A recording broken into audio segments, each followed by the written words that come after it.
2018 Nicaraguan protests. Protest violence.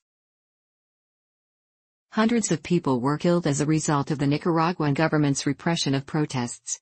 At least 42 people were killed in the first week of protests in April, with most injured by bullet wounds. Nicaraguan authorities used live ammunition to fire upon demonstrators, resulting in hundreds of injured. Government forces were also reported to have armed pro-Sandinista groups with weapons to use against protesters.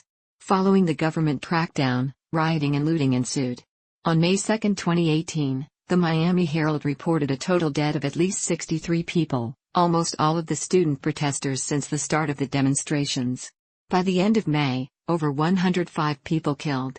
As the 100th day of protests began on July 27, 2018, a total of 448 had been killed over the period of the protests. The United Nations Human Rights Council condemned what they said may have been possible illegal executions performed by the Nicaraguan government. In July 2018, police arrested the mayor of Malucacu and accused him of being involved in the deaths of 3 police officers. Torture.